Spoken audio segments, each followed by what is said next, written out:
¿Ya? Así que usted me dice, hermana Jessica, cuando empiece a... ¿Sí? Estamos entonces. Ya, vamos a empezar entonces este estudio bíblico. Dios bendiga a todos los que ya han llegado. Dios ayude a más hermanos para que se vayan sumando al estudio. Vamos a empezar entonces con una oración. Voy a pedirle a mi hermano Mario Coña, que está ahí conectado, que él pueda hacer una oración para estar empezando este estudio bíblico.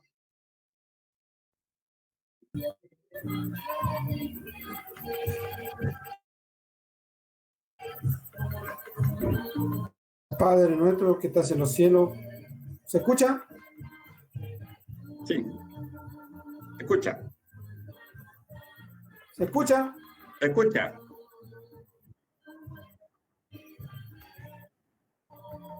Padre nuestro que estás en los cielos, santificado sea su nombre. Señor, te damos gracias por nos has concedido la vida y la salud, Señor, y el privilegio, Padre mío, de poder reunirnos, Señor, en este día, Jesús. Dirija, Señor, este estudio, Padre Celestial. Se lo presentamos a usted, Padre Celestial, en esta hora. Dirija, Señor, todo lo que se va a hacer. Padre, Señor, ayuda a tu Hijo, el cual trae este estudio, Señor Jesús. Usted sea ayudándole, dándole fuerza, palabras sobre sus labios, Señor, y revístalo de tu gracia, Padre Celestial, para poder, Señor, también enseñar lo que es de tu Biblia, Padre. Bendícele, Padre, en esta hora, sea dando fuerza y dando entendimiento a cada uno de nosotros también, para así comprender este estudio, Señor Jesús, de tu palabra. Bendícenos, Señor, en esta hora, sea dando fuerza a cada uno de nosotros y a aquellos que, Señor, que puedan conectarse en este día también, Jesús, dele fuerza. Señor, fortalece su vida, Padre mío, para que puedan, Señor, también este día conectarse, Jesús, porque es importante, Señor, día tras día, Señor, aprender en tu palabra. Bendícenos en esta hora con esa bendición del Padre, Hijo y Espíritu Santo. Amén y amén. Amén. Glorificamos a Dios. Gloria a Dios, gloria a Dios, gloria a Dios por eso. Ya, hermanos, vamos a empezar entonces este estudio. Para hacer un pequeño resumen de lo que vimos la clase anterior, que fue una introducción. Yo no sé si ustedes recuerdan, pero empezamos a ver teología bíblica, ¿qué es la teología bíblica? Y bueno, la teología bíblica es lo que nos va a ayudar para tomar cualquier texto que está dentro de la palabra de Dios y poder relacionarlo con la historia narrativa o la historia completa de la Biblia, ¿ya? Para eso la teología bíblica hay como tres grandes énfasis que hace. Uno que es la unidad narrativa, entender de que en la Biblia se narra una sola historia, desde Génesis y Apocalipsis. La otra es que esta historia es la historia de la salvación que está centrada en Jesucristo, ¿ya? Entonces, cada vez que nosotros estamos leyendo el Antiguo Testamento, tenemos que poder ver cómo esa historia que puede estar ahí en el Antiguo Testamento se relaciona con esta gran historia de la salvación. Y lo tercero es que ahí siempre hay una mirada de reino, ¿ya? El reino de Dios es el que se tiene que ver en las distintas etapas de la palabra de Dios, ¿ya? Yo creo que eso debería estar claro. Quizás la diferencia de la teología bíblica con otras teologías más famosas, que por ejemplo es la teología sistemática. La teología sistemática es por lo general lo que nosotros vemos en los estudios bíblicos. Cuando nosotros decimos, hoy día el estudio se va a tratar de la omnisciencia de Dios, ¿ya? Entonces, la omnisciencia de Dios, y empezamos a tomar distintos versículos bíblicos a través de toda la Biblia para hablar de un tema. Eso es teología sistemática, cuando se hace un estudio sistemático respecto a un solo tema. Y eso es lo que nosotros habitualmente vemos. Entonces, en la teología bíblica lo que vamos a ver es cómo se va desarrollando la historia, ¿ya? Y esto es, para mí al menos, es un gran desafío poder mostrar esto, porque no es fácil. Entonces, teniendo eso ya en claro, vamos a empezar esta segunda clase. Voy a presentar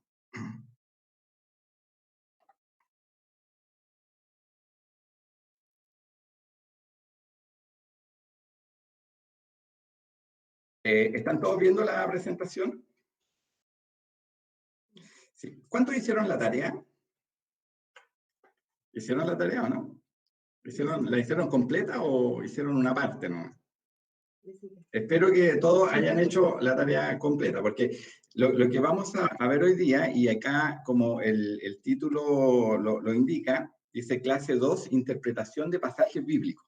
¿Ya? Entonces, para hacer esta interpretación de pasajes bíblicos, vamos a tomar los 3 pasajes bíblicos que dimos de tarea para ver de qué manera es que funciona la teología bíblica cuando yo estoy analizando pasajes de la Biblia, distintos pasajes de la Biblia, y acá tomamos 3 que son bastante famosos.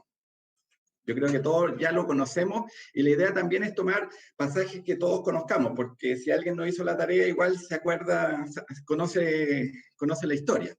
Entonces, vamos hoy día, lo que vamos a hacer es hacer como una especie de taller, así que ustedes cuando quieran opinar, opinen nomás, abran su micrófono y hablamos. ¿Cómo interpretar estos 3 pasajes bíblicos a la luz de la teología sistemática, de la teología bíblica? ¿Ya? Entonces, eso es lo que queremos hoy día hacer. Es como un ejercicio más que una clase, ¿ya? Igual vamos a ver un poquito de teoría, de materia, como se dice, pero la idea es que veamos cómo podemos hacer una interpretación correcta de estos pasajes bíblicos. Así que ese es el desafío hoy día, y ya a partir de la próxima clase vamos a ir viendo cómo se va desarrollando esta historia, la historia de la salvación a través de la Biblia. Vamos a empezar a leer Génesis, ¿ya? Yo creo que todos hemos leído Génesis, ¿no?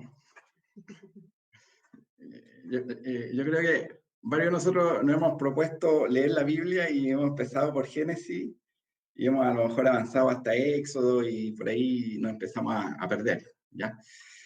Ya, entonces, este estudio hoy día, esta clase va a ser de interpretación de pasajes bíblicos.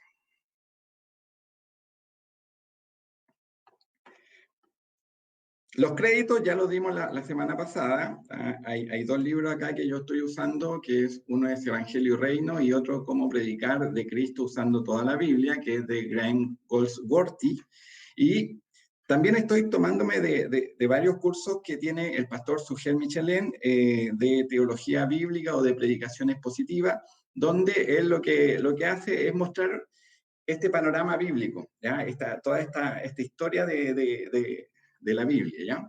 Así que seguimos dando los créditos para que no me digan, oiga, pero esto yo lo vi en un libro, ¿no? Sí. O yo lo vi en YouTube, en un curso del pastor Sugel Michelén, sí. Entonces, hay que ser honesto con esto y dar los créditos a quienes corresponden. Ya, empecemos con el primer texto que pedimos que leyéramos. Acá yo le puse un título. ¿Has matado a algún gigante últimamente? Estamos hablando de 1 Samuel, capítulo 17. Ya. Entonces, como todos leímos, esta es la historia de David y Goliat. ¿Ya? La historia de David y Goliat que nos cuenta esta historia.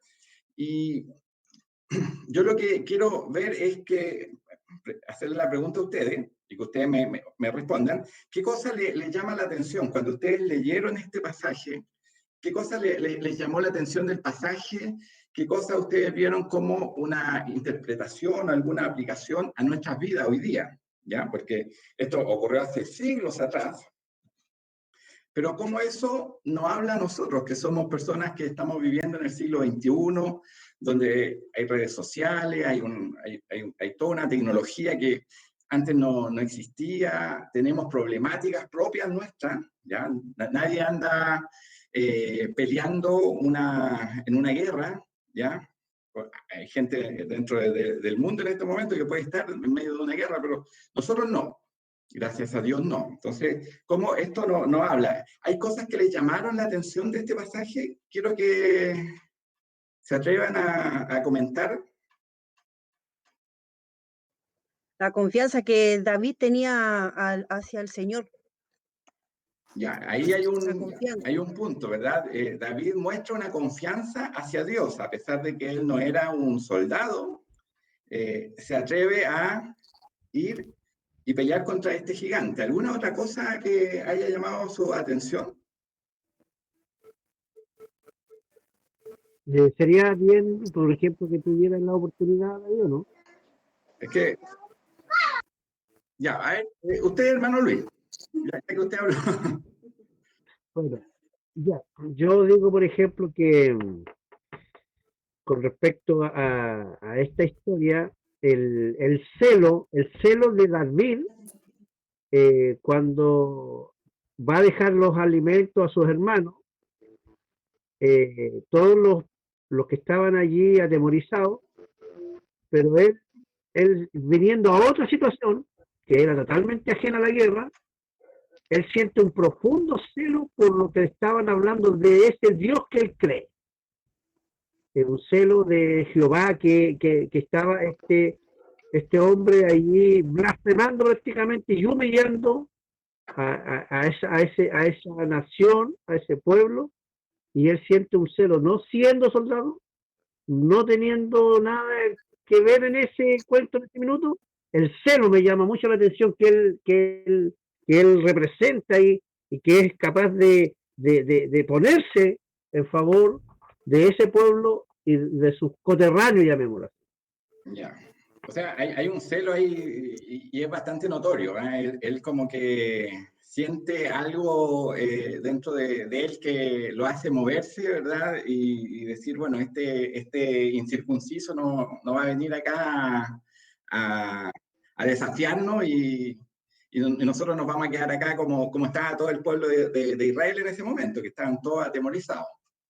No sé si alguien tiene alguna otra cosa, levante la manito y yo le puedo dar la oportunidad. Hermana Caroline.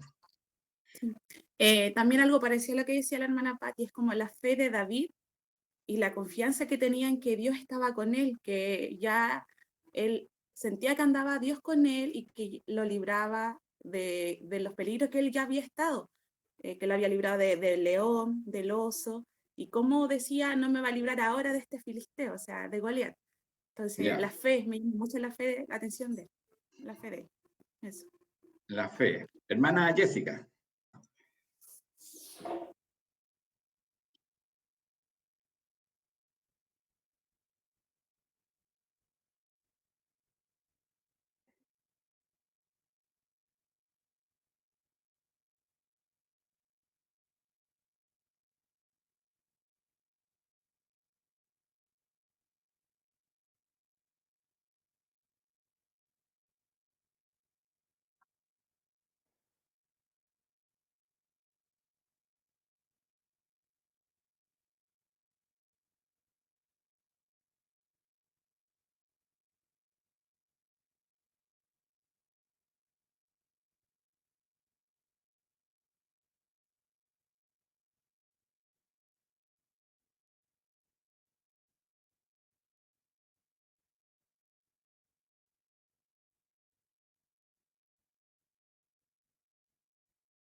Ya. Hermana Glenda, usted había levantado su manito. Yo lo que podía hacer diferencia era que Goliat tenía una convicción y una seguridad en su propia opinión, porque él se veía como un gigante. Él se veía listo para la batalla, él se preparó, dice que este medía 6 codos de altura, que llevaba un casco de bronce, que llevaba una malla de 5 ciclos, que en sus piernas llevaba grevadas. Entonces él iba preparado para combatir, para ser el vencedor, y él confiaba en sus fuerzas, pero sin mirar, ¿verdad? Porque él decía que si a alguien le presentaban a algún hombre que lo venciera, él se iba a ser servidor del que lo venciere, y viceversa, si él vencía, el otro tenía que ser servidor de él. Y finalmente, este hombre, ¿verdad? Humilde, cuidador de ovejas, fue con ninguna vestidura, pero fue con la confianza de que uno más grande y que bajo ese nombre él lo iba a vencer, que era el nombre de Jehová de los ejércitos. Y esa fue la fortaleza, que no era de él, pero que lo hacía más grande y más poderoso, porque el poder de Dios y la gloria de Dios se manifestaba en este hombre pequeño, diminuto, en fuerza, sin haber ganado batallas ni combates, pero como fue en el nombre de Jesús, esa pedrada que él tiró fue asertiva y tuvo la ganancia y le dio muerte a este filisteo. Eso es lo que quería destacar de la humildad, pero cuando Dios quiere usar a alguien, no le va a importar qué tamaño tenga, cuáles sean sus condiciones, Él le va a dar la gloria y el poder que Él tiene para hacerlo, como lo hizo con David. Eso era hermano David. Ya. Ahora, la forma clásica, vamos a ir dando más oportunidades para la otra lectura. La forma clásica, como por lo general los predicadores abordan este texto, es mostrando en Goliat, mostrando a lo mejor una serie de pecados y lo asocian como los gigantes que uno tiene que enfrentar, ¿ah? O todos los problemas que nosotros tenemos en la vida son esos gigantes y hacen que nosotros nos tratemos de identificar con David y mostrar que nosotros sí podemos vencer esos gigantes, ¿ya? Esa es la forma más clásica en la que nosotros vemos cómo se aborda en general en las predicaciones este texto. Y es un texto que también se ocupa mucho para las escuelas dominicales. ¿Ah? ¿Quién no aprendió esto en una escuela dominical? ¿Ah? Esta historia, ¿cierto? ¿Ya? Entonces, eso yo creo que podríamos dejar hasta por ahí este texto. Ya todos lo hemos leído y vamos a ir viendo de qué manera nosotros lo podemos abordar ocupando la teología bíblica, ¿ya? Y la idea acá, más que ver en qué nos equivocamos, es ver de qué manera nosotros podemos tener una mejor interpretación de estos textos, ¿ya? Así que Dios bendiga a todos los hermanos que han participado hasta ahora. Entonces, acá has matado a algún gigante últimamente, lo vamos a dejar hasta ahí, después vamos a volver a este mismo texto, ¿ya? Ahora, veamos el segundo texto, que era Éxodo, capítulo 2. Yo le puse desde el versículo 1 al 10 para que no sea tan largo. Moisés salvado de las aguas.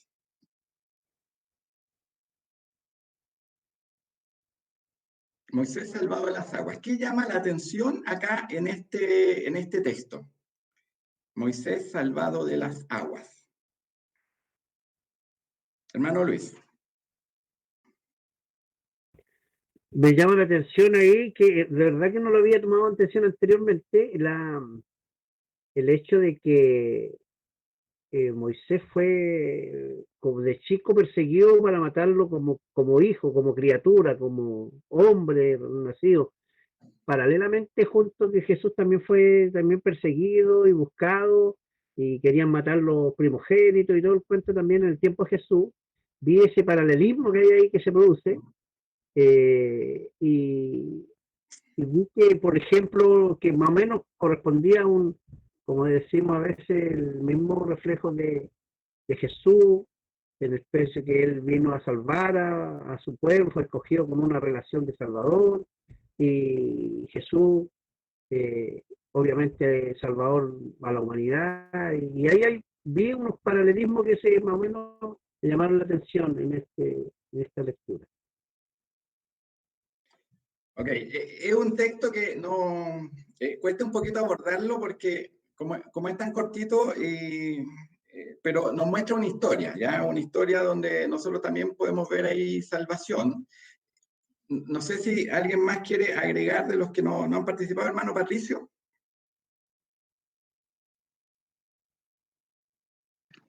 No, lo que yo lo miraba yo de que cuando Dios tiene planes, cuando Dios tiene escogido o tiene un proyecto y Él ya escogió a la persona, nada se le va a interponer en el sentido de que Él va a llevar a cabo lo que tiene planificado. O sea, si Dios quiere salvar a alguien, ni por más peligros que hayan, Dios lo va a salvar igual.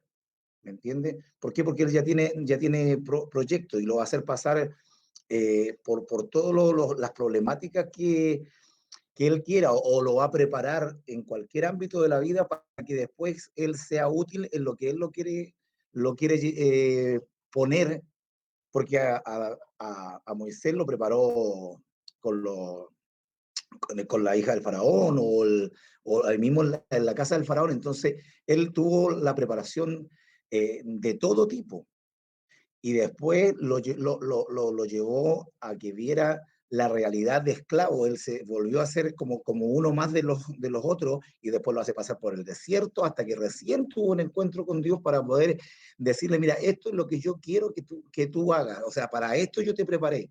Entonces yo creo que Dios, cuando tiene planes con una persona, aunque de repente esos planes pareciera que no se van a llevar a cabo, pero si Dios tiene proyectos con él, lo va a hacer de cualquier manera, de cualquier forma, y como se nota acá, porque todos los demás estaban muriendo, pero Dios le dio la sabiduría a esa madre para que lo tiraran hacia abajo, pero Dios ya tenía preparado lo otro, para que lo rescataran, para que lo prepararan. O sea, Dios tiene planes y proyectos que queramos o no, Él lo va a llevar a cabo a su perfección. Eso. Gracias, hermano Patricio.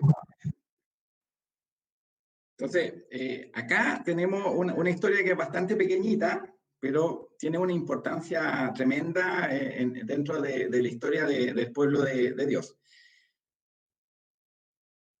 Ahora, clásicamente, esto uno lo asocia de inmediato como una historia de salvación, ¿ya? Pero también la forma como se aborda en general esto es que, bueno, así como Dios ayudó a Moisés en determinado momento, nos va a ayudar a nosotros con algún problema. También hecho esos paralelismos de mirar que el pueblo y Moisés estaba siendo perseguido desde niño, y es muy bueno verlo en el sentido de que Jesús también fue perseguido desde niño.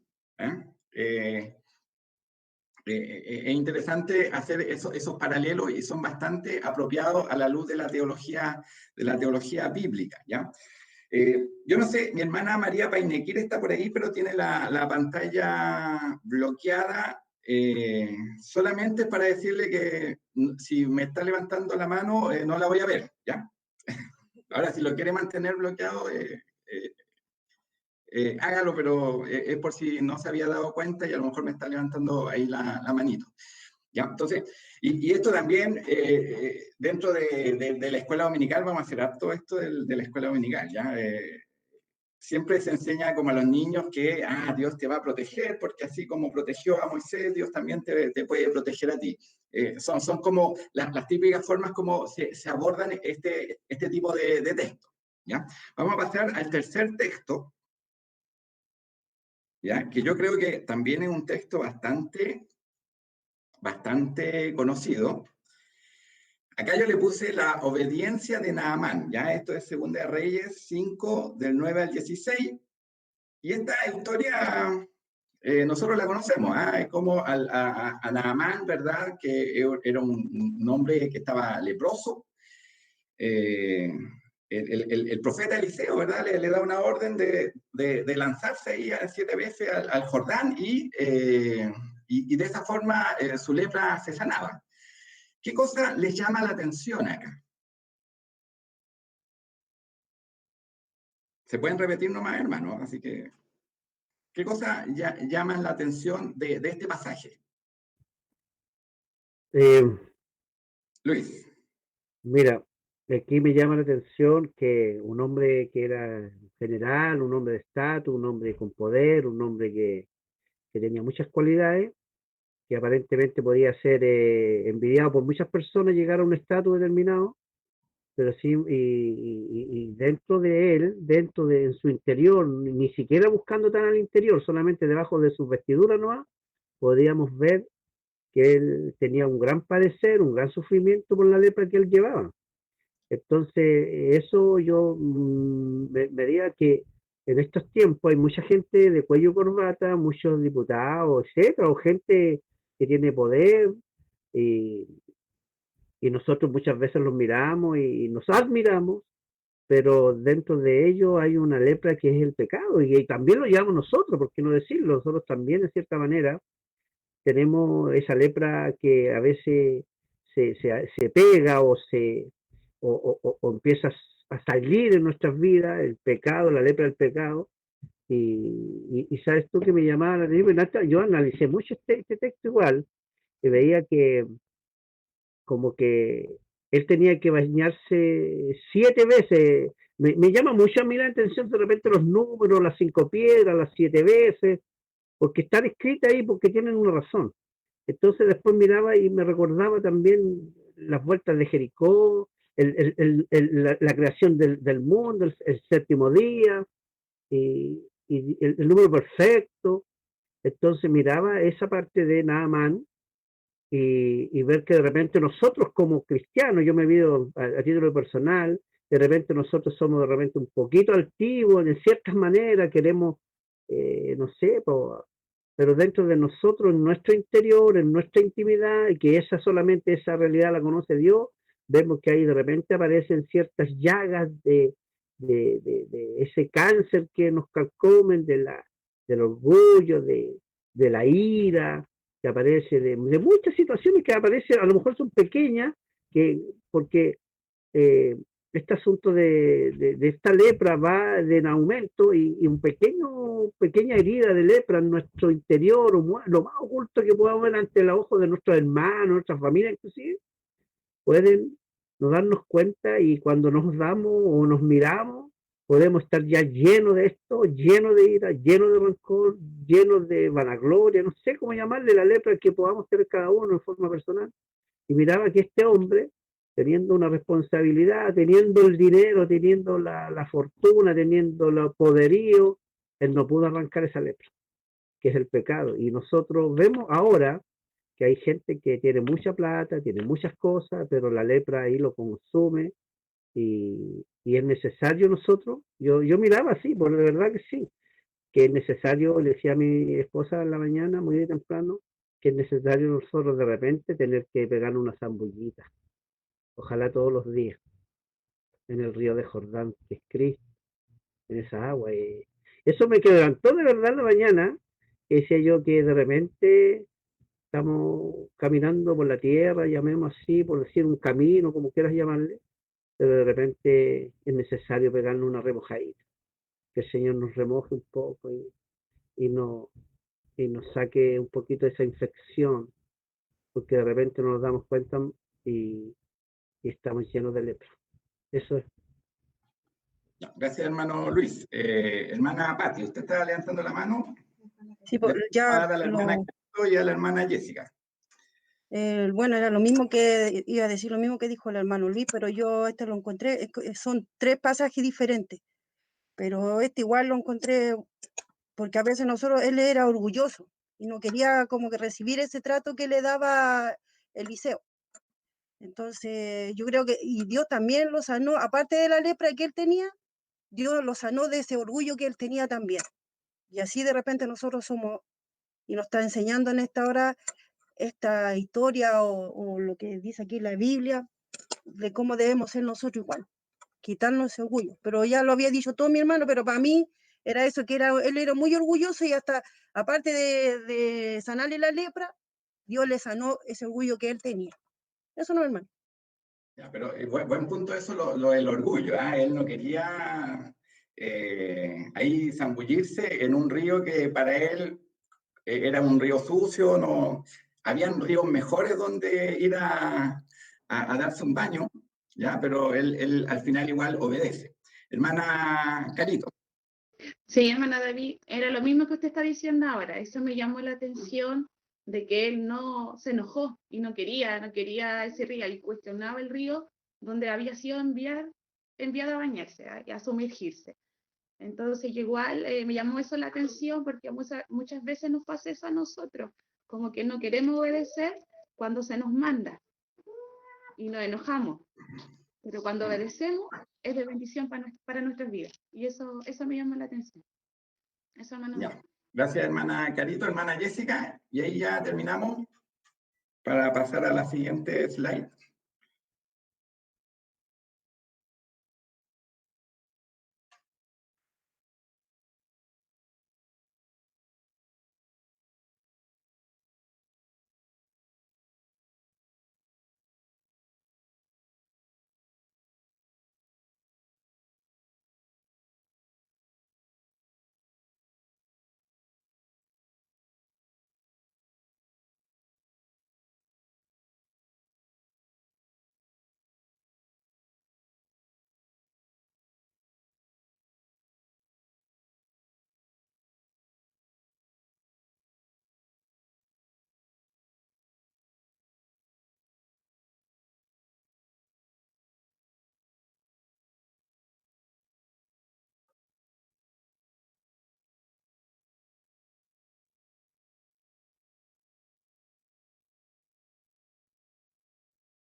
Claro, él en alguna parte dice como que pensaba que el varón de Dios, Eliseo, como que iba a invocar a Dios y iba a ser sano. Que también es una forma de que muchas veces nosotros pensamos que Dios tiene que orar conforme a lo que nosotros queremos o creemos que él quiere obrar y Dios puede tener planes distintos. Ya, hemos hecho así como una revisión y es bastante acertado todo. Mucho en los sermones también hacen mucho énfasis en la obediencia, ya a pesar de que puede ser un poco complejo hablar de que era muy obediente porque él no quería en el fondo obedecer, pero al final cuando obedece recibe la bendición de ser sano. Ya. Me parece bien todo lo que hemos hablado. Es más o menos de acuerdo a lo que nosotros conocemos cómo se interpreta este texto. ¿Ya? Ahora, acá yo no quiero que nos pongamos a discutir, sino que también después miremos cómo esto se tiene que relacionar, porque cuesta un poquito, y yo vi que en algunas cosas como que lo logramos hacer, cómo relacionamos este texto con la historia de la salvación. ¿Ya? Estos textos, ¿cómo los relacionamos con la historia de la salvación? ¿Cómo hacemos ese viaje, verdad? Diciendo, esto se relaciona en el Evangelio de nuestro Señor Jesucristo, que es la historia de la salvación, de esta manera. ¿Ya? Por ahí algunos hicieron algunos paralelos y buscaron de qué forma relacionarlo, pero por lo general es correcto como ustedes dicen que se tienen que interpretar estos pasajes. ¿Ya? Pero vamos a darle un poquito más de riqueza a nuestra interpretación, y para eso es la teología bíblica, para enriquecer la forma como nosotros vemos estos pasajes y los asociamos correctamente para darle una interpretación a nuestras vidas, ¿ya? Sí, así que vamos a avanzar un poquito. Vamos a ver algunos vicios de la interpretación bíblica. No necesariamente siempre está malo hacer lo que yo voy a decir ahora, pero a veces como que exageramos un poco en buscar ciertas cosas dentro de los pasajes bíblicos. ¿Ya?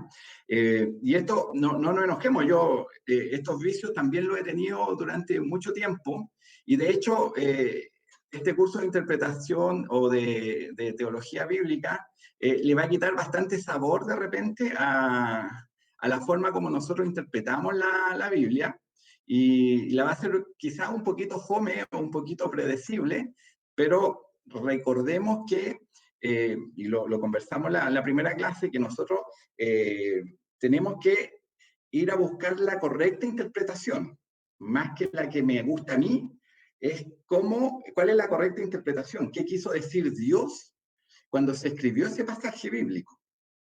Es más importante que lo que yo quiero decir con mi interpretación, sino que buscar cuál es la interpretación que Dios le quiso dar. ¿Se acuerdan cuando yo le decía, esto es como cuando alguien cita a otra persona y la cita mal? Bueno, de repente nos puede estar pasando lo mismo a nosotros. ¿Ah? Estamos citando la palabra de Dios, pero la estamos citando mal. Así que todo esto, veámoslo de una manera constructiva, de que nos tiene que servir para corregir cosas que hemos venido haciendo mal, y yo me incluyo, yo siempre he interpretado las cosas de una cierta manera y con el tiempo he ido cambiando, así que esto nos tiene que servir para ver en qué cosas estamos fallando y en qué cosas podemos mejorar, ¿ya? Así que tomémoslo con ese sentido, hermano. Ya, algunos vicios. Por lo general, generalizamos las circunstancias. ¿Ah? Si una palabra viene hablando de sanidad, como que lo generalizamos a todo y como que todo tiene que ser sanidad, ¿ya? Entonces, de repente hay circunstancias que son propias del personaje bíblico que nosotros estamos viendo, que no tienen por qué ser apropiadas por mí, ¿ya? Sino que tenemos que mirarlo de otra manera, ¿ya? Y ahí el ejemplo de Moisés es bueno. Y después lo vamos a ver en qué sentido nosotros quizás generalizamos demasiado las circunstancias que estaba viviendo Moisés y no nos damos cuenta de que Moisés es una persona particular y que tenía Dios un propósito con él, para el pueblo de Israel, que no lo tenía con otras personas. Otro problema, otro vicio que nosotros hacemos es que muchas veces ocupamos los textos, sobre todo del Antiguo Testamento, para hacer un estudio del carácter de los personajes. Entonces, y generalmente nuestra interpretación se vuelve en el sentido de que este personaje actuaba bien, entonces hay que hacer como ese personaje para que Dios nos bendiga, o para que nos vaya bien como le fue a ese personaje. O lo tomamos al revés, que un personaje que tiene características que no son, que no debiéramos nosotros imitar, entonces nosotros decimos, bueno, esta persona era infiel a Dios, era un desobediente, entonces usted no sea un desobediente, ¿ya? Entonces, terminamos viendo mucho el carácter de los personajes y después vemos las cosas buenas de ese personaje, las cosas malas, y hacemos una interpretación que es muy moralista en el sentido de, hay que hacer las cosas buenas que hacía este personaje y hay que hacer las cosas malas o no hay que hacer las cosas malas que hacía este otro personaje. Entonces, pero ahí también estamos demasiado centrados en el personaje y no en lo que Dios está haciendo en la historia, ¿ya? La alegorización, ¿ya? Cuando hacemos demasiadas alegorías dentro de una historia y de repente esas alegorías nos llevan a cualquier parte. No digo que las alegorías sean malas, pero siempre y cuando nosotros podamos hacerlas de acuerdo a lo que la palabra de Dios también nos dice, ¿ya? La palabra de Dios... ¿Qué es lo que alegoría, David? Alegoría es, por ejemplo, en el caso de David, por ejemplo, ¿ya? Y es un ejemplo que da Graham Goldsworthy en su libro, ¿ya? Y referente a este pasaje, por ejemplo, él narra una forma de ver este pasaje, donde él dice, él está viendo a unas personas que están tratando de darle a entender de qué se trataba el pasaje a unos niños, ¿ya? Entonces, él por acá escribe, yo lo voy a leer, dice, el muchacho, uno de los muchachos, ¿verdad?, que estaban presentando esta historia a los niños, dice, el muchacho disfrazado de Goliat traía los nombres de una cantidad de pecados infantiles en su pechera y los iba revelando de a uno por uno, a medida que el orador explicaba los distintos Goliat con los que nos podemos encontrar. Entonces ahí hay una alegoría, ¿ah? Decir, y a lo mejor alguien lo puede decir, mire, con respecto a la armadura que él tenía. El escudo representa, no sé, un mal carácter, alegorizar las cosas. Y después mostraban otra alegoría, después dice, luego un robusto David apareció en escena y mostró su arsenal, una onda etiquetada fe, y 5 piedras rotuladas: obediencia, servicio, lectura bíblica, oración y comunión. O sea, cuando empezamos a alegorizar, decir, la onda refleja o simboliza la fe, pero esa interpretación salió de la mente de alguien, porque no está respaldada por la Biblia, ¿ya? Ahora, podemos ver otras alegorizaciones, por ejemplo, cuando Moisés le pega la peña de Oreb para que salga agua, hay una alegorización también, cuando decimos, esa peña representa a Jesucristo, pero nosotros tenemos un versículo en el Nuevo Testamento donde nos refuerza de que esa peña era Cristo. Entonces, cuando nosotros podemos afirmarnos en lo mismo que dice la palabra de Dios para hacer una alegoría, está bien, pero cuando nosotros forzamos la alegoría, hay que tener un poquito de cuidado, porque a lo mejor Dios no está diciendo eso, ¿ya? No está ocupando esa alegoría. Entonces, a lo mejor salió de nuestra mente y dijimos, es pertinente, pero no sabemos si Dios quería mostrar eso, ¿ya? Eso es una alegoría. Jesús ocupó la alegoría en las parábolas, cuando dice, el reino de los cielos es semejante a, esa es una alegoría, ¿ya? Entonces, no llenarnos de alegoría, sino que hacerlo solamente en los momentos que hay un respaldo dentro de la palabra de Dios, o cuando la misma palabra de Dios después explica, esto significaba tal cosa, ¿ya? Eso es la alegorización. Si no se entiende alguna idea, me van diciendo, ¿ya? Otro tema es el excesivo interés en los detalles, ¿ya?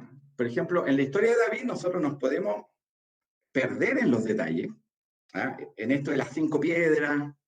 La verdad que no sé si es muy pertinente, ¿verdad?, poner mucha atención en las 5 piedras, o podríamos poner atención en la armadura del gigante, o en que David le iba a llevar alimento, ¿verdad?, a los hermanos. Hay ciertas cosas que nos tienen que ayudar para entender el texto, pero no perdernos en eso, ¿ya? Yo recuerdo, hace un tiempo nosotros fuimos a alguna conferencia y había un evangelista que venía de Estados Unidos, pero era un hispanohablante, y él, por ejemplo, predicó sobre el arca de Noé, y se centró mucho en la brea que era con la cual estaba calafateada el arca, y también alegorizó y le dio un sentido, pero la verdad, centrarse en esos detalles nos hacen perdernos de la historia importante, de la historia general, ¿ya? Entonces, ese también es algo que hay que tratar de evitar. Hay que entenderlo para entender bien el pasaje. Si nos ayuda para entender bien el pasaje, bien, leámoslo, pero no le demos una excesiva importancia, ¿ya? La búsqueda de principios conductuales. A veces siempre estamos buscando un principio conductual con los cuales yo me tengo que guiar en la vida, ¿ya? Porque este personaje era muy sabio y hacía tal cosa, entonces ahí hay un principio, como que ese principio me tiene que servir para todo. Nosotros lo podemos ocupar, por ejemplo, cuando leemos los proverbios, pero los proverbios también son generalizaciones de cómo funciona la vida, pero no necesariamente siempre el proverbio va a darme la respuesta para todas las circunstancias que yo puedo tener en la vida. Entonces, hay que ir entendiendo de qué manera ir abordando la palabra de Dios, ¿ya? Entonces, no hacer como una excesiva búsqueda de principios para conducta mía, ¿ya? Sino que buscar cómo relacionar mejor esta historia con toda la historia de la salvación. Búsqueda de promesa para nuestras vidas, que es como lo mismo. Es que Dios prometió que tal cosa. Entonces nosotros decimos, la historia de Naamán, no, es que Dios, ahí hay una promesa de que Dios nos va a sanar. No necesariamente va a ser una promesa para mí. Y ni siquiera hay una promesa ahí. ¿No? La promesa era para Naamán. A Naamán lo sanó, pero no a nosotros. Nosotros podríamos llegar al absurdo de decir, es que si yo tengo lepra, me tengo que zambullir 7 veces en algún río y me voy a sanar de mi lepra. No, ¿ya? No. Eso fue algo que era propio para Naamán, pero para el resto no necesariamente va a ser así. ¿Ya? Entonces ahí fuimos viendo algunos vicios. Ahora, ¿cómo interpretamos habitualmente nosotros la Biblia? ¿Ya? Aquí puse una persona ahí, un señor que está leyendo la Biblia. Bueno, no sé si será una Biblia, pero hagamos cuenta de que es la Biblia, somos nosotros. ¿Ya? ¿Qué es lo que nosotros habitualmente hacemos? Tomamos la Biblia, leemos y llevamos una interpretación a nuestras vidas. ¿Ya? Esa es la forma clásica en la cual nosotros abordamos algún pasaje bíblico. Entonces, desde el pasaje bíblico pasamos de inmediato a buscar qué me enseña o qué puede significar para mí ese pasaje bíblico. Entonces, hay una línea ahí directa, ¿verdad? Aquí vamos. Entre lo que yo estoy leyendo acá en la Biblia y el significado que tiene que tener para mí. ¿Ya? Y tratamos de hacerlo rápido, así, de forma directa. Y después leemos otro pasaje bíblico y hacemos la búsqueda de qué es lo que significa para mí. Y eso, en realidad para eso es la Biblia, para saber qué nos enseña para nuestras vidas. ¿Ya? El que se acerca a la Biblia con otro objetivo, la verdad que no va a lograr encontrar el objetivo, que es que la Biblia nos presenta un plan de salvación y nosotros somos pecadores y tenemos que ser salvos. ¿Ya? Y de acuerdo a la palabra de Dios, ¿verdad? Está el Evangelio. Entonces, hay que hacer un trabajo ahí para saber interpretar bien lo que estoy leyendo con la aplicación que tiene que tener para mi vida. ¿Ya? Y eso entendiendo que yo paso por distintas problemáticas, por distintos estados de ánimo, y en cada momento la Biblia me tiene que servir para poder enfrentar la vida. ¿Ya? Vamos a seguir. Ahora, acá, ¿qué es lo que tengo? Yo le puse acá a esto el problema con el Antiguo Testamento. ¿Qué es lo que pasa, hermano? Ya se nos dificulta muchas veces entender un texto del Nuevo Testamento, ¿ya? Que está más cercano a nosotros en cuanto a tiempo, ¿ya? Donde Jesús ya existía, ¿ya? Aquí está Jesús. Esto de acá abajo, imaginémonos que una línea de tiempo, ¿ya? Una línea de tiempo que va la historia desde el Antiguo Testamento, llegamos al Nuevo Testamento acá, donde puse esta línea, aparece Jesús, y aquí hay otra línea más chiquitita, donde está Pentecostés, que es muy importante. Pentecostés, porque es el momento en que el Espíritu Santo se derrama en los creyentes, ¿ya? Y esta es el Espíritu Santo. Entonces, cuando nosotros tomamos un texto del Nuevo Testamento, nos debiera ser más fácil entenderlo. ¿Por qué? Porque la persona que escribió ese texto, ¿ya? Está en una época, en la época de la iglesia, que es la misma que yo estoy viviendo ahora, donde yo ya conozco que Jesús vino, murió por nosotros, que Jesús era Dios, y yo ya tengo el Espíritu Santo morando en mi corazón. Entonces, estos textos del Nuevo Testamento son más fáciles de interpretar porque están de acuerdo a un contexto, ¿ya? Que es más parecido al que yo estoy viviendo, donde ya sé que Jesús existió, murió, Él es el que nos da la salvación y que tengo el Espíritu Santo, ¿ya? Ahora, ¿cuál es el problema? Cuando queremos ir hacia atrás, hacia el Antiguo Testamento, y queremos interpretar estos textos del Antiguo Testamento, donde Jesús no está de forma explícita, nos enfrentamos a un verdadero abismo, ¿ya? ¿Cómo lo podemos interpretar correctamente? No solamente porque la vida era distinta hay cosas culturales distintas, ya estamos hablando ahí del pueblo de Israel, que tenía una cultura determinada, y yo estoy viviendo una cultura absolutamente diferente hoy día. Entonces, hay mucha dificultad en poder, yo puedo entender lo que aquí es la historia, pero cómo esta historia me ayuda a mí, ya, que soy un creyente del siglo XXI, y como lo decía al principio, donde tengo redes sociales, hay una forma de ver el trabajo diferente, ¿verdad? Hay muchas cosas distintas, ¿ah? Que la que vivían las personas acá en el Antiguo Testamento. Entonces hay todo un abismo que nosotros tenemos que llenar para poder entender los pasajes de la Escritura a nuestras vidas.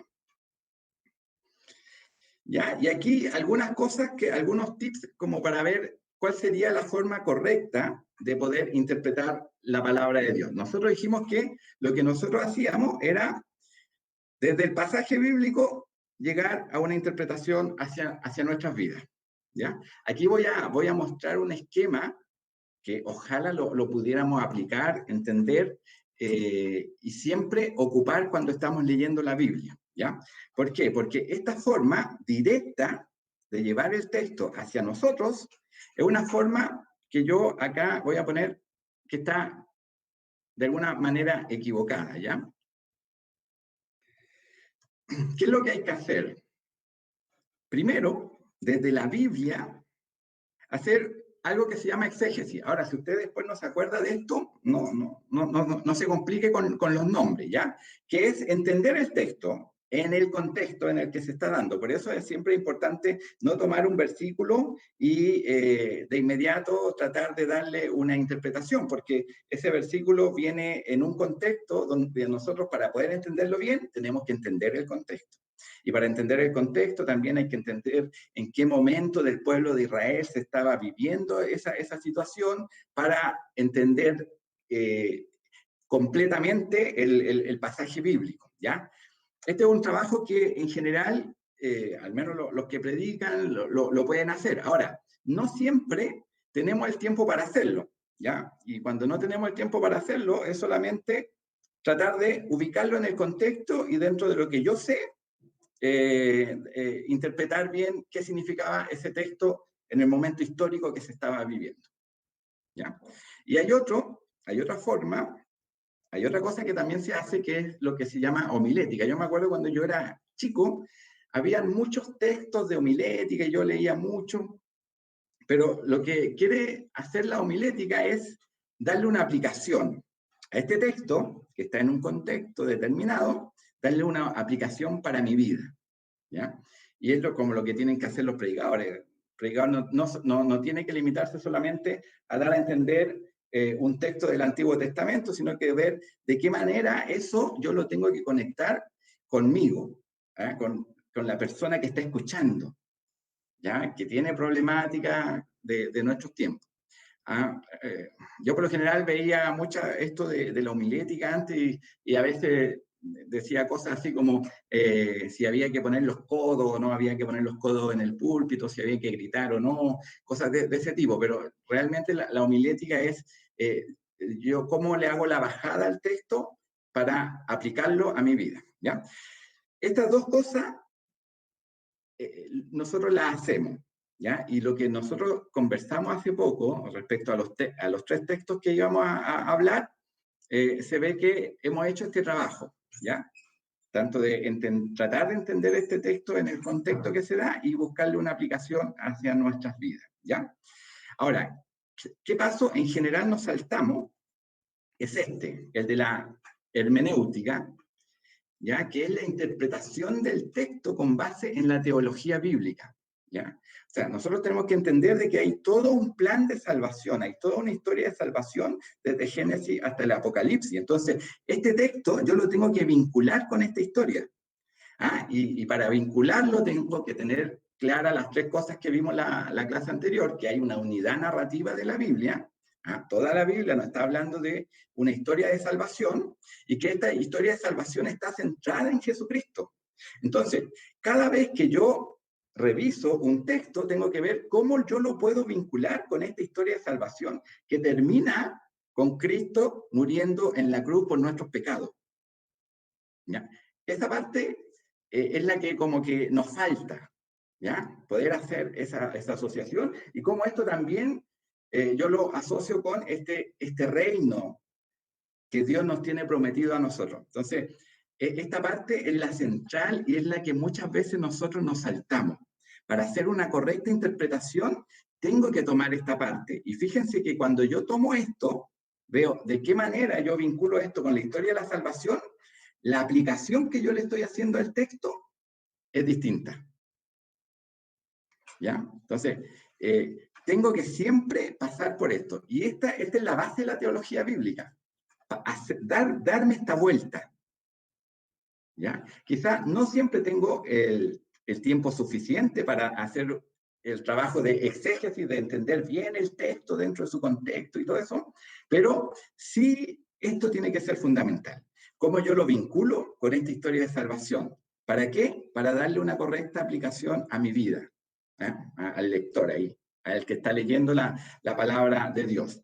Ahora, quizá este esquema puede ser un poquito enredado, ¿ya? Yo busqué ahí en el libro de Cómo predicar a Cristo, utilizando toda la Biblia, dan un esquema un poquito más simple que este que estoy mostrando acá, donde yo, acá esta T significa texto, el texto que yo estoy tomando, que yo tengo que hacerle aquí un trabajo de análisis, pero este texto siempre tiene que pasar por Cristo y llegar, acá dice al oyente, porque el libro está como asociado orientado a los predicadores, pero yo cuando estoy leyendo para mí, ¿verdad? Tengo que ver este texto, cómo llego a Jesucristo. Esto no se trata de ver a Cristo en todas partes, pero sí mirar en qué relación tiene este texto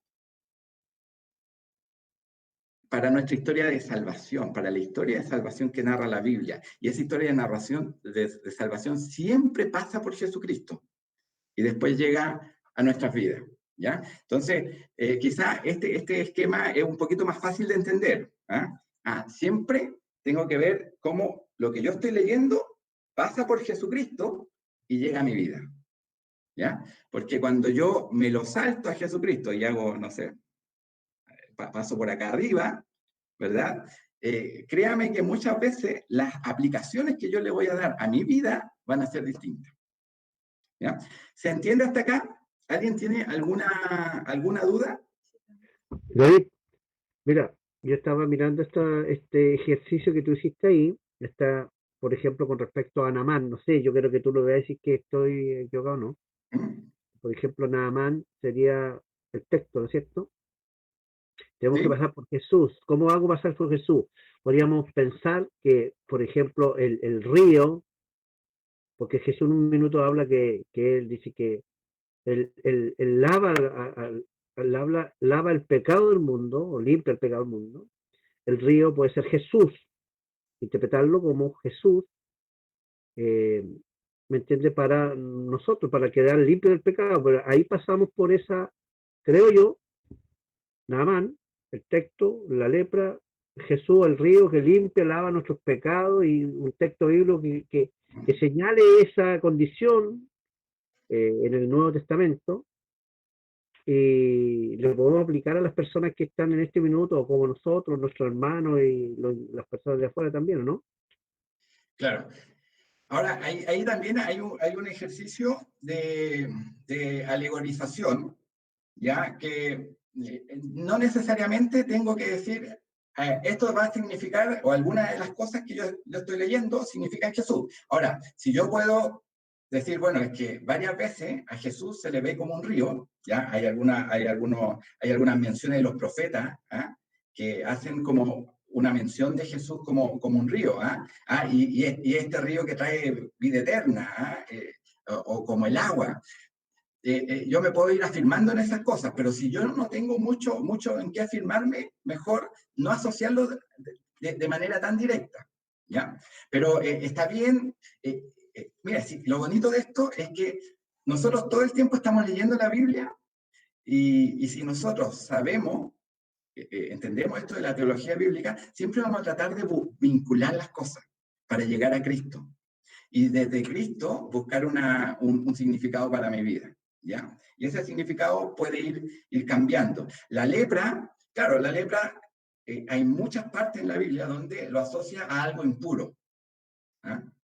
Nuestro pecado, ¿ya? Ahí hay una alegorización que yo creo que es pertinente, ¿ya? Pero hay que tratar de ver de que tengamos de dónde afirmarnos para darle significado a ciertas cosas. Si no, no lo hacemos, y ahora vamos a empezar a revisar de qué manera podemos ver estos mismos 3 pasajes a la luz de este esquema que hemos visto, ¿ya? Es algo hermoso ver cómo Cristo está en toda la Escritura. Es hermoso, ¿sabe? Que yo me siento como asombrado muchas veces, ¿ah? Ver cómo todo esto en el fondo calza, porque muchas veces alguien dice, bueno, pero es que la Biblia la escribieron hombres. Pero ahí nos damos cuenta cuando empezamos a ver cómo está todo relacionado, y era este dibujo que yo les mostré al final de la clase anterior, ¿ah? Como muchos arcos que iban vinculando a la palabra de Dios desde el Antiguo hasta el Nuevo Testamento. Hay una serie de vinculaciones que se dan y nosotros tenemos que ser capaces de verlas. Y ahí nos damos cuenta, este libro realmente está inspirado por Dios. Realmente está inspirado por Dios, no me cabe ninguna duda que el libro está inspirado por Dios. La Biblia, la que yo leo todos los días, ¿verdad? La que tengo ahí en el velador de mi pieza, está inspirada por Dios. Y le vamos a dar un valor cada vez más grande a lo que está escrito acá en la Biblia. Continuemos, ¿ya? Por eso yo les dejé este esquema un poquito más detallado, pero si no queremos como guardar en nuestra mente, ¿verdad? Todo este esquema que es un poquito medio enredado, este es más simple, ¿ya? Es decir, bueno, ¿cómo yo llego a Cristo acá? ¿Ya? Continuemos. Ahora, algunas recomendaciones para hacer bien la interpretación, hermanos, ¿ya? Y esto sería bueno que lo anotáramos, son recomendaciones, a lo mejor deben haber muchas más que yo no voy a colocar acá, ¿ya? Pero la idea es que tomemos estas recomendaciones cuando nosotros interpretemos los textos bíblicos. Primero es leer y releer el texto. Ahora, yo sé que a lo mejor esta recomendación para alguien que predica, tiene que predicar, no sé, un día, va a ser muy importante leerlo y releer el texto, ¿ya? Y quizá otra persona que, no sé, todos los días en la mañana lee un pasaje de la Escritura y no tiene mucho tiempo para leerlo y releerlo, ni hacer un trabajo de exégesis, a lo mejor no lo va a tener que, no lo va a alcanzar a hacer por un tema de tiempo, pero es importante, ¿ya? Si yo quiero entender bien un texto, leerlo y leerlo varias veces y empezar a ver cómo vinculo esto con la historia de la salvación. Otro es buscar declaraciones de propósito en el texto. ¿Para qué está este texto? Y muchas veces hay versículos claves que nos dan una declaración de propósito. ¿Qué quería hacer Dios con este texto? Y eso es muy importante. ¿Ya? A veces es difícil encontrarla, a veces tampoco está dentro del texto que yo estoy leyendo, pero como yo ya tengo cierto conocimiento en la Escritura, me puedo acordar de que hay menciones a este pasaje bíblico en el Nuevo Testamento y empezar a acordarme y buscarla, y ahí ver una declaración de propósito. ¿Ya? Y la declaración de propósito es ¿para qué está esta historia? ¿Qué es lo que Dios quiere hacer con esta historia? Si continuamos, ¿qué dice? Acá hay otra recomendación. ¿Qué dice el resto de la Escritura respecto al texto? ¿Ya? Es importante. A lo mejor no las tenemos a mano todas esas relaciones, pero a lo mejor sí las tenemos y tenemos que ocuparlas. ¿Ya? Si la Escritura en otra parte dice que significa algo muy distinto a lo que yo estoy interpretando, le tengo que hacer caso a la Escritura. ¿Ya? Buscar palabras que se repitan, esto es importante. De repente, ver que si hay una idea o una palabra que se repite muchas veces en un texto, hay que poner atención, por algo se está repitiendo. ¿Ya? Otra recomendación es realizarle preguntas al texto. ¿Ah? ¿Esto para qué está aquí? ¿O por qué esto, por qué Dios hizo pasar al pueblo de Israel por esta situación? ¿Ah? Puede ser por el pecado, puede ser porque Dios quería mostrar su gloria. Hay que un poquito hacerle preguntas al texto, ¿ya? Y buscar ahí las respuestas que van apareciendo. No siempre todas las preguntas que yo le haga al texto van a ser relevantes, pero ahí me voy a ir dando cuenta cuáles sí son relevantes y cuáles no son relevantes, ¿ya? Siempre importa más ver qué está haciendo Dios, ¿ya? Muchas veces nos quedamos muy centrados en los personajes bíblicos, ¿ah? En la historia y, por ejemplo, la misma historia de David, ¿qué es lo que hizo David? No, es que David era valiente, es que David tenía mucha confianza en Dios. Estoy parafraseando lo mismo que conversamos en el primer bloque, o el celo que David tenía, ¿verdad? Por el nombre de Dios. Él sentía algo ahí cuando era desafiado el pueblo de Israel y estaban todos ahí temerosos, ¿ya? Entonces, es importante eso, ¿ya? ¿Qué está haciendo Dios? Más que qué está haciendo el hombre. ¿Qué hacía David? No, ¿qué estaba haciendo Dios en todo esto?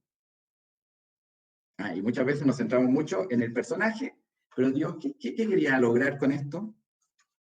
¿Ya?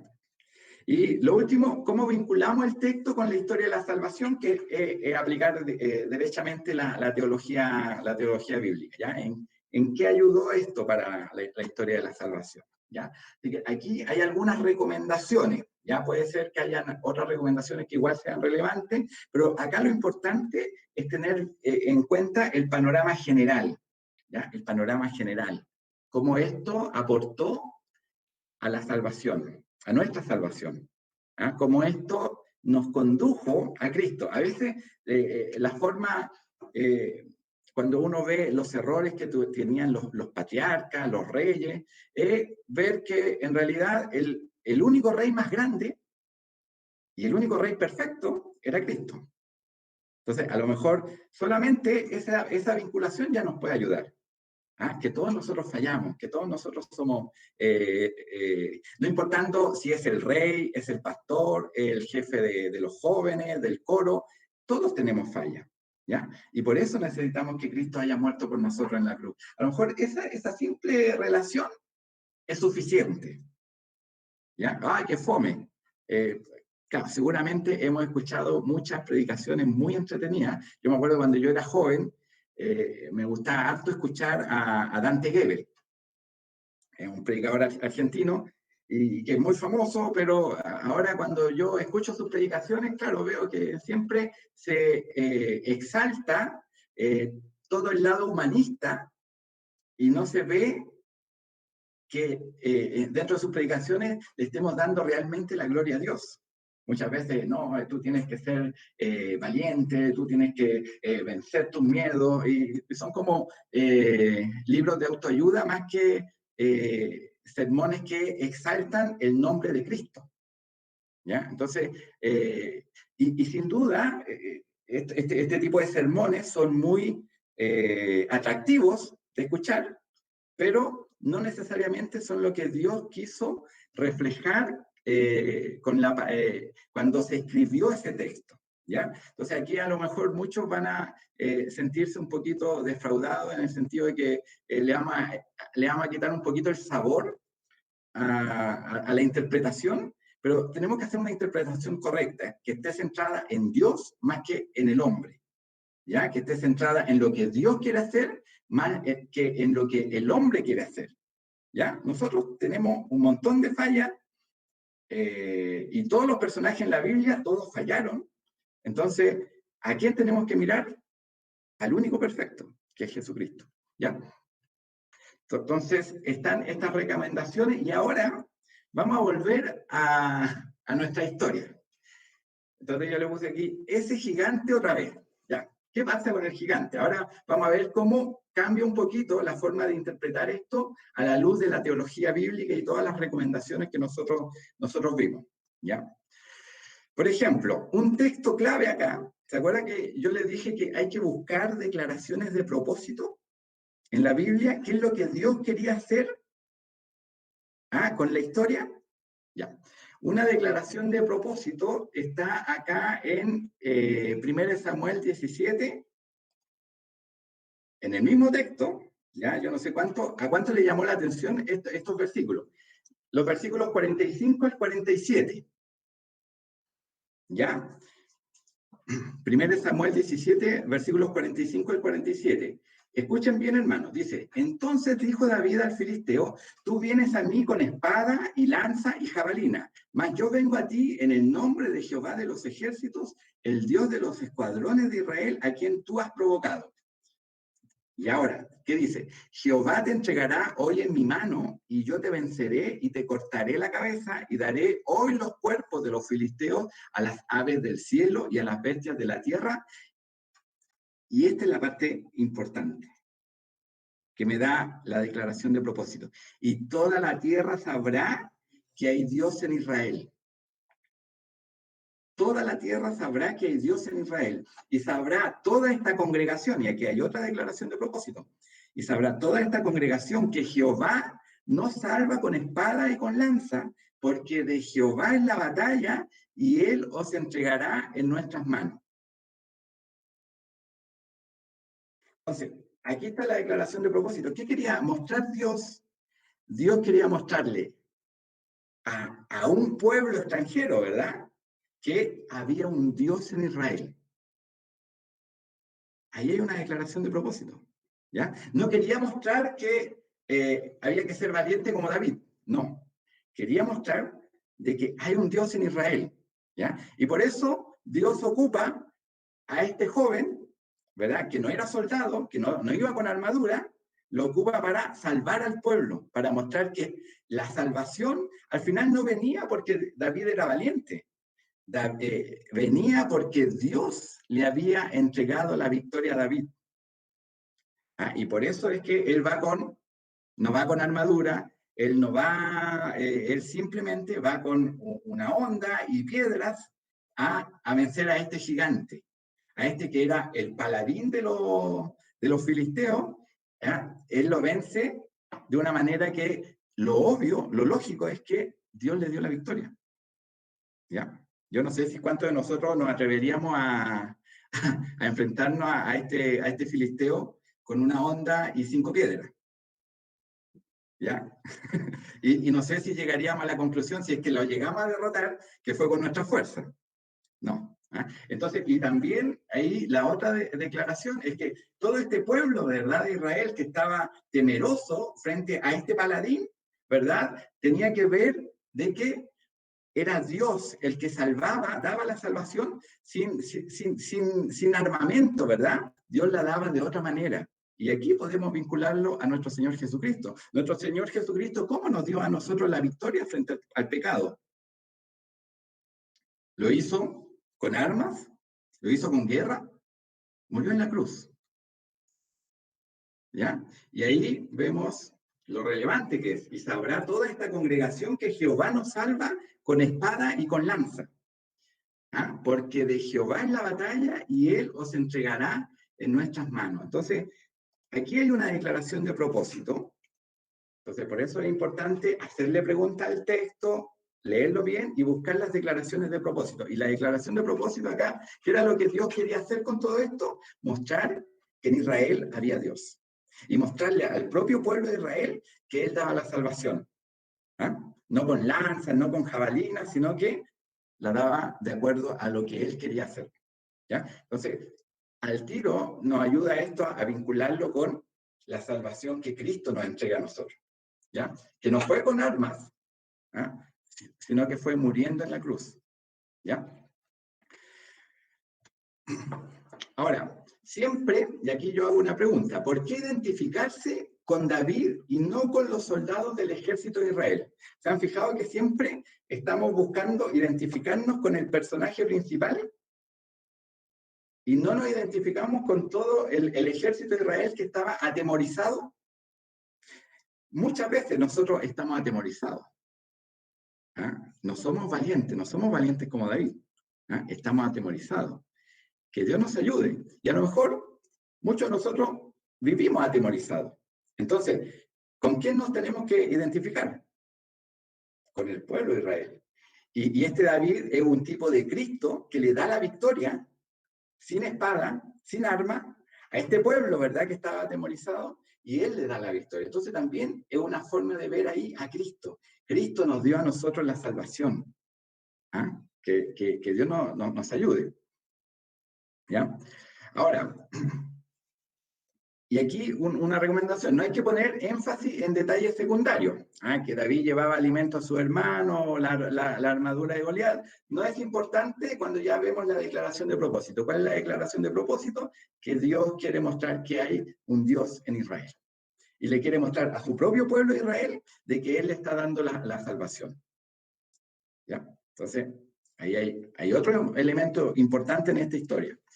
Después, la victoria de David es un acto de salvación, ¿ya?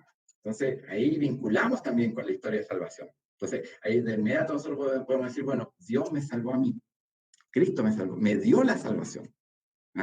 Ya no es por mis obras, no es por mi esfuerzo, cuando yo me siento tan débil, claro, no es por mi esfuerzo, sino que es porque Dios me quiso a mí entregar esa salvación. Otro aspecto, y esta es una interpretación que hace Lutero de este pasaje. Dice, hay un verdadero David que luchó contra el pecado, la muerte y el diablo y los venció, rescatando a todos los que estaban atrapados por el pecado, afligidos por la muerte o dominados por el diablo. ¿Ya? Entonces, de inmediato, nuestra interpretación de la palabra, de esta palabra, puede cambiar. ¿Hay que ser valiente como David? No. Recibamos esta salvación que Dios nos está dando. Él venció el pecado por nosotros. ¿Ya? ¿Por qué estamos temerosos nosotros? Entonces, hay ciertas cosas que van a ir cambiando la forma que yo interpreto este pasaje, si es que hago esta vuelta por la teología bíblica y cómo yo conecto esto con el plan de salvación. ¿Se dan cuenta cómo va cambiando esto? ¿Ya? Entonces, eso es con el primer texto que nosotros estamos revisando. ¿Ya? Veamos el segundo. Si voy muy rápido me dicen. Volvamos a ver a Moisés. ¿Ya? Volvamos a ver a Moisés. ¿Qué pasa con Moisés? Acá, mire, yo saqué textos clave que no están en el pasaje que yo pedí que leyéramos. ¿Ya? La verdad que el pasaje que pedí que leyéramos solamente nos narra una historia. No nos da, por ejemplo, pasajes que nos den a entender cuál es el propósito de Dios, ¿ya? Pero si nosotros vamos a leer Éxodo 3, del 9 al 10, o sea, el capítulo siguiente, y por eso es importante que nosotros leamos el texto dentro de su contexto, o sea, leamos también de dónde viene, hacia dónde va toda esta historia, ¿ya? Éxodo 3, del 9 al 10 dice, el clamor, pues, de los hijos de Israel ha venido delante de mí. Aquí está Dios hablando con Moisés, cuando él ya está grande. Y también he visto la opresión con que los egipcios los oprimen. Ven, por tanto, ahora, y te enviaré a Faraón para que saques de Egipto a mi pueblo, los hijos de Israel. O sea, ¿por qué Dios protegió a este niño Moisés? Porque Dios tenía un propósito con él. Y yo creo que este fue como el pasaje que más, hace un rato cuando estábamos conversándolo, lo vinculábamos con esta historia de salvación. ¿Ya? Dios tenía propósitos con Moisés y por eso lo cuida. ¿Ya? Y en Hebreos 11, del 23 al 26, por eso es importante saber si es que esta historia o este personaje es mencionado en otra parte de la Biblia, ir a mirar qué era lo que decía la Biblia, ¿verdad? Interpretando a la Escritura, ¿ya? Hebreos 11, del 23 al 26, ¿qué es lo que dice? Dice, por la fe Moisés, cuando nació, fue escondido por sus padres por 3 meses porque le vieron niño hermoso y no temieron el decreto del rey. O sea, aquí hay algo importante, o sea, ¿por qué Dios, verdad? ¿Por qué Dios lo protegió? ¿Por qué? Por la fe. Por la fe. Moisés, cuando nació, fue escondido. O sea, aquí hay algo que tiene que ver con la fe. Y después dice, por la fe Moisés, hecho ya grande, rehusó llamarse hijo de la hija del faraón, escogiendo antes ser maltratado con el pueblo de Dios que gozar de los deleites temporales del pecado, teniendo por mayores riquezas el vituperio de Cristo que los tesoros de los egipcios, porque tenía puesta la mirada en el galardón. O sea, aquí, y esto es muy importante, Moisés estaba viendo la promesa que Dios había dado. Dios ya le había dado una promesa a Abraham, ¿verdad? Entonces, él estaba mirando el cumplimiento de esa promesa. ¿Ya? Entonces, también esto nos ayuda un poquito a darnos cuenta. Hay un tema de fe acá, que la fe es la que nos da la salvación a nosotros, y hay un tema también de que él también despreció, ¿verdad? Todos los deleites que él tenía ahí en la casa del faraón, ¿verdad? Para buscar una riqueza mayor, ¿ah? Que estaba en Cristo. No eran tesoros terrenales, sino que había hay un galardón más grande que tiene que ver con nuestra salvación, con nuestra vida eterna. Entonces, aquí hay propósitos que Dios tiene con Moisés, y por eso es que Dios lo protege, ¿ya? Acá también, ¿por qué identificarse con Moisés y no con los niños hebreos que murieron? ¿Ah? Yo puedo estar dando una clase de escuela dominical y le puedo estar diciendo a los niñitos que así como Dios es bueno, ¿verdad? Y protegió a Moisés, y un niñito me puede decir, bueno, ¿y por qué no protegió al resto de los niños que murieron en la misma época? ¿Ya? Entonces, no, aquí lo importante son los propósitos que Dios tiene, más que lo que nosotros queremos que pase. ¿Ya? Por eso es que a veces igual yo voy a tener que conformarme con el hecho de que yo voy a estar pasando por dificultades, pasando por pruebas, pasando por angustias, momentos de desilusión muchas veces, pero al final hay que mirar que el propósito de Dios es el más grande. Entonces, Dios protege a Moisés. No significa que Dios nos va a proteger de todas las calamidades que nos puedan ocurrir. No, acá lo protegió porque tenía un propósito con él. ¿Se entiende? Espero que se entienda. Después, no nos perdamos en detalles como la mención de que el niño era hermoso. Hay una mención de que el niño era hermoso y alguien puede decir, bueno, todos nosotros somos hermosos, ¿no? Mentira, ¿ya? ¿Ya? Entonces, a veces nos quedamos mucho con esos detalles, pero en realidad son detalles, ¿ah? Y lo importante es lo que Dios está haciendo a través de toda la historia ahí de la salvación, ¿ya? En que el niño era hermoso, o el material de la arquilla, ¿ah? Ponerse a hablar de la brea, de con qué está calafateada el arca, que estaba hecha con junco, y darle propósito a eso, no. ¿Ya? No nos perdamos en eso porque hay una historia más grande que se está contando. Otro tema es que hay que ver la protección de Dios a Moisés como una manera que Dios hace cumplir un propósito mayor, salvar a su pueblo. ¿Ya? Así como no protegió a otros niños, protegió a Moisés porque Dios quería salvar a su pueblo. Tenía un propósito ahí. ¿Ya? Entonces, claro, esto nos ayuda bastante a no mirarlo de una manera tan humanista, porque siempre nosotros lo miramos, ¿cómo me sirve esto a mí al tiro? ¿Cierto? No nos damos la vuelta a cuáles son los propósitos de Dios con esta historia. Y por último, Moisés es un tipo de Jesús que Dios protege desde su niñez para salvar a su pueblo. Entonces, por eso era buena este paralelo que mencionó, a lo mejor varios lo vieron también, mencionó el hermano Luis de que así como Dios protegió a Moisés, también tuvo que proteger a su hijo cuando estaba aquí en la tierra. ¿Ah? Porque también lo persiguieron desde pequeño. Entonces, y Dios protege a Jesús porque hay un propósito. ¿Cuántos niños murieron, verdad, en el pueblo de Israel cuando Jesús fue perseguido? Muchos, ¿ya? Pero Dios protegió a Jesús porque había un propósito grande ahí con él. ¿Ah? Dios protegió también a Moisés, ¿ah? Perseguido desde niño, porque también Dios tenía un propósito con él. Pero no protegió a otros niños. ¿Ya? Entonces, que esto nos haga entender de que la Biblia al final no habla de nosotros, no habla del hombre, sino que no habla de Dios. ¿Ya? Y tenemos que darle esa lectura que es más teocéntrica, que está centrada en Jesucristo, a la palabra de Dios. Eso con Moisés. No sé si ¿Alguien quería hablar o no? No, ya. Seguimos. La historia de Naamán. ¿A qué fue Naamán a ver a Elías? ¿A qué fue? ¿Alguien sabe qué fue Naamán a ver a Elías? Para sanarse de la lepra. ¿Ah? Claro, eso es lo que él quería. Ahora, hay un versículo clave aquí también que nos viene a mostrar cuál es el propósito que Dios tenía con que Naamán fuera a ver al profeta. ¿Ya? Y está también dentro de lo que nosotros leímos, y no sé si todos se dieron cuenta o le dieron la importancia a este versículo, que es 2 de Reyes 5:15, que dice lo siguiente: y volvió al varón de Dios, Naamán, después de que ya se había sanado, él y toda su compañía, y se puso delante de él y dijo: he aquí, ahora conozco que no hay Dios en toda la tierra sino en Israel. Te ruego que recibas algún presente de tus siervos. ¿Se dan cuenta?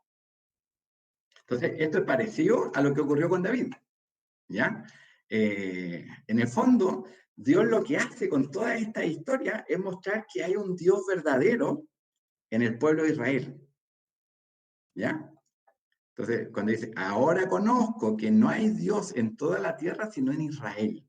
Entonces, Él está mostrando a través de Israel, a través de la historia de Israel, ¿ah? Él está mostrando que ahí hay un Dios verdadero.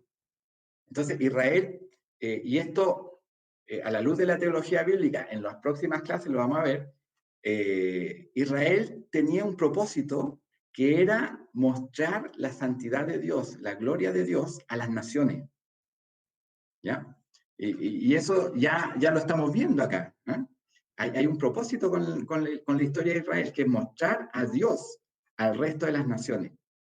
¿Ya? Entonces, ahí hay un pasaje que nos muestra propósito, ¿ya? Y hay otro que está en Lucas 4:27, lo vamos a leer ahora, que dice, y muchos leprosos había en Israel en tiempo del profeta Eliseo, pero ninguno de ellos fue limpiado sino Naamán el sirio. ¿Ah? Y de hecho, este versículo, yo lo tengo acá marcado porque yo no puse los versículos anteriores, ¿ya?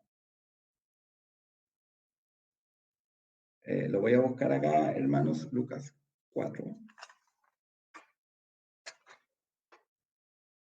27. Por ejemplo, si yo leo el 25, dice, y en verdad os digo que muchas viudas había en Israel en los días de Elías, cuando el cielo fue cerrado por 3 años y 6 meses, y hubo gran hambre, y hubo una gran hambre en toda la tierra, pero a ninguna de ellas fue enviado Elías, sino a una mujer viuda de Sarepta de Sidón. Entonces, aquí ¿en qué nos tenemos que dar cuenta? Que muchas veces cuando nosotros enfrentamos estos textos, nosotros decimos, aquí hay una promesa. ¿Se han dado cuenta? Aquí hay una promesa. Pero no, lo que está pasando acá es que Dios está mostrando de que había Dios en Israel. Por eso manda a un sirio, ¿verdad? Para que él diga, en realidad hay Dios en Israel. Y por eso también a muchos leprosos que estaban en el tiempo de Eliseo, Dios no los sanó y que eran del pueblo de Israel. Y por eso también a muchas viudas que estaban pasando por hambre, ¿verdad? Dios no les dio no envió al profeta Elías, ¿verdad? Para que les proveyera de alimentos, sino a una viuda de Sarepta, ¿ya? Entonces, aquí hay un tema que es importante. Muchas veces nosotros exageramos en buscar promesas, pero realmente nos tenemos que dar cuenta de que estas historias ocurrieron con un propósito y Dios tenía ese propósito, ¿ya? Entonces, buscar los propósitos de Dios, ¿ya? Seguimos. No busquemos una promesa de que Dios siempre sanará de sus enfermedades a quienes son obedientes, ¿ya? Eso es lo típico. No, usted obedezca y Dios le va a sanar. No siempre pasa eso, ¿ya? ¿Por qué? Porque en esta historia Dios tenía un propósito. ¿Y el propósito cuál era? Era mostrar que había un Dios en Israel. Por eso trae a alguien de otra nación, ¿eh? Trae a un sirio, para que él pueda dar testimonio en su nación de que en Israel había un Dios. ¿Ya?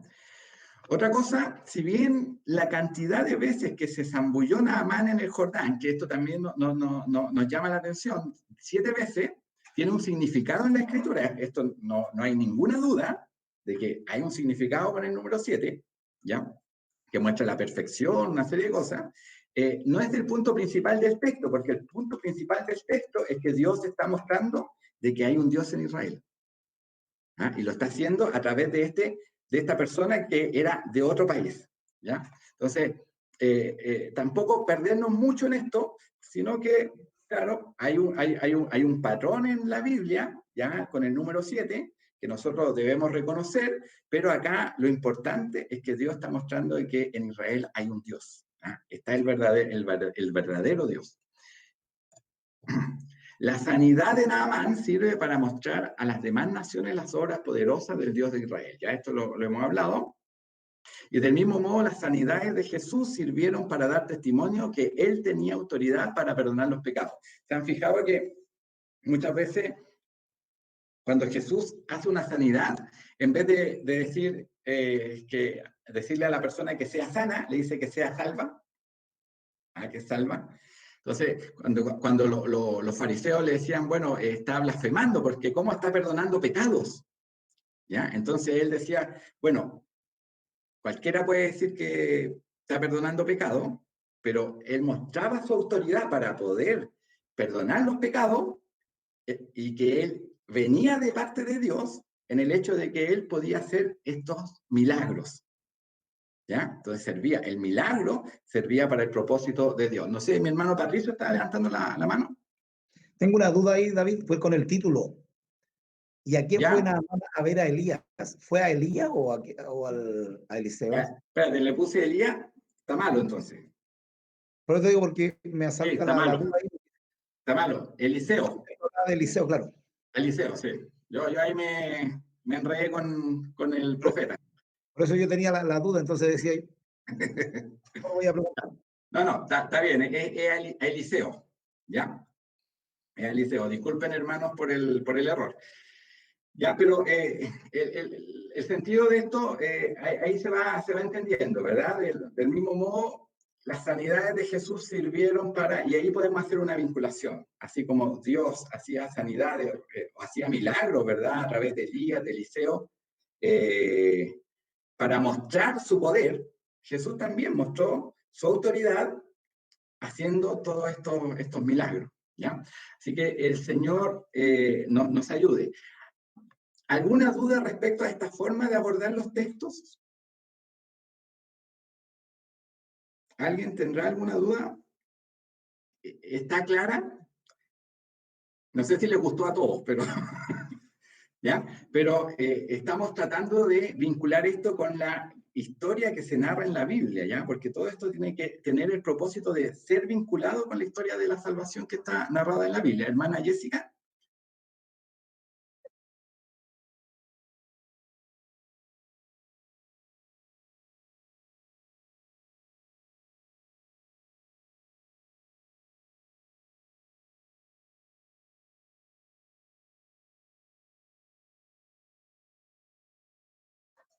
Ya, mira, en los salmos no es muy difícil, ¿ya? Porque los salmos por lo general tienen un contexto histórico que casi siempre están relacionados al rey David, ¿ya? Y él es un tipo de Cristo. Entonces, es cosa de ponerse a leer los salmos. Yo antes no leía mucho los salmos y ahora me gustan mucho y veo mucho cómo Dios muestra su teología, ¿ah? En el sentido de que muestra que Él es un Dios grande, un Dios santo, que nosotros somos pecadores, que Él nos da la salvación a nosotros. Yo ahí te hago un desafío de que empiece a leer los salmos. Cuando leemos el Salmo 27, ¿verdad? O lo cantamos, el Señor es mi luz y mi salvación. Bueno, ¿de qué está hablando eso? De una historia de salvación. ¿Ah? ¿De quién temeré? Entonces, hay que, mire, todo esto se va, se tiene que ir practicando y cuando lo vamos haciendo, nos vamos dando cuenta que esta historia de la salvación está en toda la Biblia. ¿Ah? Hay muchas referencias a Jesús en toda la Biblia. ¿Ya? Y eso es lo bonito, ¿ah? Cuando nosotros decimos, oye, mira, aquí realmente Dios está mostrando cosas que tienen que ver con el Evangelio, ¿ah? Con el pecado, con la imposibilidad del hombre de lograr su salvación, con lo que nosotros necesitamos a Dios. Ahora, con los proverbios es más difícil, sí. Yo ahí encuentro la razón, Jessica. Así que en algún momento vamos a ir pasando por las diferentes etapas de la historia, ¿ya? Yo creo que yo no tenía, por ejemplo, contemplado ver alguna cosa asociada a los proverbios, pero ya que tú tienes la duda, lo voy a incorporar, ¿ya?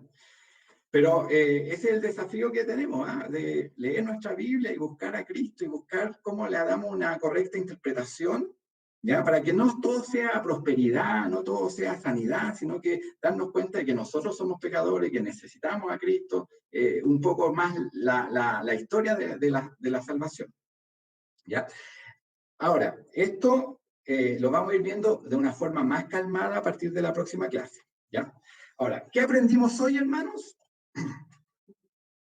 Utilizar la teología bíblica para interpretar los pasajes de la Escritura implica vincular el pasaje en el contexto de toda la historia de la salvación. ¿Ya? Eso es lo que tenemos que tratar de hacer en nuestras lecturas diarias. ¿Ya? Y tarea para la próxima semana. ¿Le gustó que hubiera tarea o no? ¿Sí? ¿Ya? Es bueno que haya tarea porque así también nos obligamos un poquito a leer la Biblia, ¿ya? Que de repente somos bastante remolones para leer la Biblia, ¿ya? Entonces, la próxima semana yo voy a pedir que leamos Génesis capítulo 1 y capítulo 2. ¿Ya? Esa es la primera tarea. ¿Ya? Y la próxima clase nosotros vamos a estar hablando de Génesis 1 y 2. ¿Ya? Que ahí vamos a ver un patrón del reino, cómo Dios tiene, cómo Dios crea este reino perfecto, ¿ah? Que se da ahí en el huerto del Edén. Y la otra es utilizar la teología bíblica cuando lean textos bíblicos dentro de esta semana. O sea, abra su Biblia como lo hace siempre, lea el pasaje de la Biblia, pero trate de vincularlo a la historia de la salvación. Ocupemos lo que hoy día hemos aprendido. Cómo esto se vincula con Cristo, y de ahí, desde esa vinculación que le damos a Cristo, de dónde sacamos las aplicaciones para nosotros. ¿Ya? Que pueden cambiar mucho. Lo vimos con la historia de Naamán, que a lo mejor la interpretación que de inmediato le dábamos era que hay que ser obediente para poder ser sanos. No, la interpretación es distinta. Es que Dios nos quiere mostrar, ¿verdad?, su poder. Dios quiere mostrar su poder, su gloria, su majestad.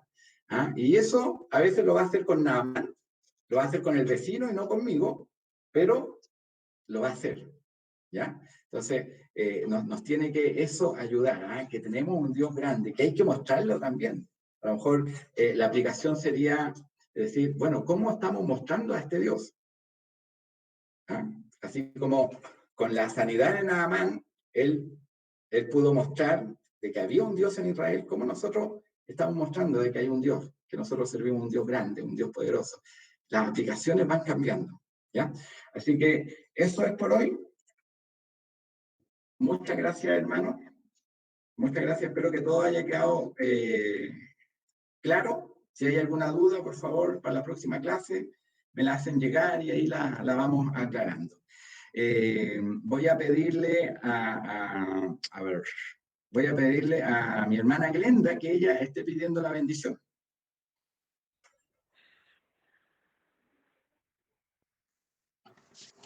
Padre Santo, bendito Dios, vamos delante de su presencia, mi Señor amado, para darle gracias, Dios mío, por esta gran oportunidad, Dios amado, de poder, Señor Jesús, entender su palabra, Señor amado.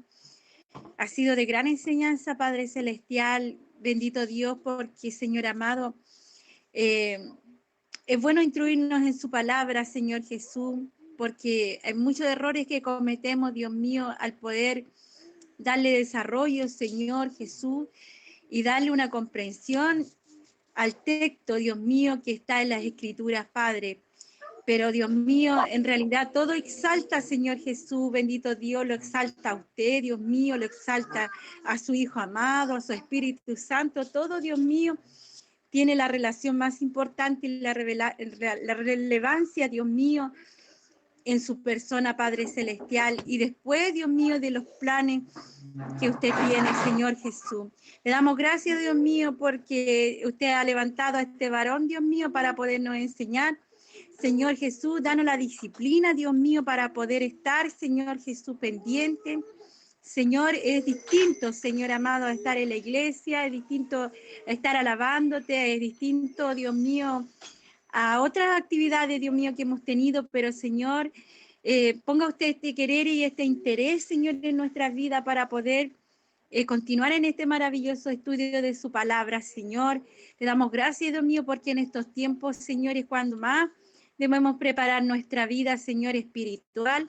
Y qué mejor manera, Dios mío, de poderle conocer a través de la Escritura y del plan y el propósito principal que usted tiene, Dios mío, con nuestras vidas. Gracias, bendito Dios, en esta tarde por todos los que hoy día pudieron juntarse en esta, Señor, forma en que nos unimos, Padre. Gracias por todo lo que usted hace y por todo lo que hará, Dios mío, en el nombre de Jesús, nuestro Salvador. Amén y amén. Amén. Glorificamos a Dios. Gloria a Dios, gloria a Dios, gloria a Dios. Que el Señor les bendiga a todos.